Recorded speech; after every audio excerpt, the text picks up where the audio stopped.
Hey everyone, welcome back. In this guide, I'm going to show you how to change the status of your tasks in Clickup. Task statuses help you track progress clearly, stay organized, and make sure nothing slips through the cracks.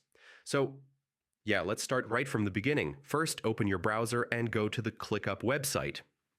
Once the page loads, sign in to your Clickup account using your email and password. After logging in, you'll land on your workspace dashboard where all your spaces, lists, and tasks are visible. Now navigate to the space folder or list where your task is located. Find the task you want to update. You can change a task's status directly from the list view without even opening it.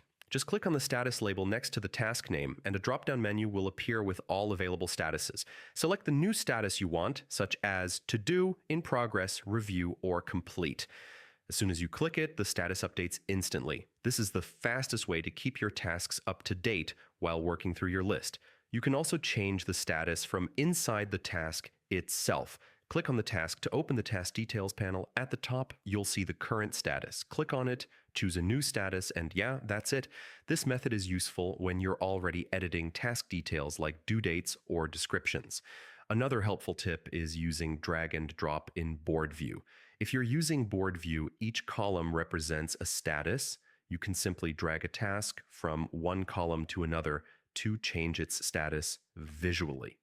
This is great for teams who like a more visual workflow. Statuses can also trigger automations. For example, when a task is moved to complete, ClickUp can automatically notify a teammate or move the task to another list. This helps streamline your workflow and saves time on manual updates.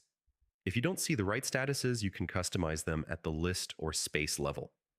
This lets you create statuses that match your exact workflow, whether you're managing content, development, or client projects. And that's it. Changing task statuses in ClickUp is quick, flexible, and essential for tracking progress effectively. If this guide helped you out, don't forget to like the video, share it with your team, and subscribe to the channel for more ClickUp tutorials. Thanks for watching, and I'll see you in the next one.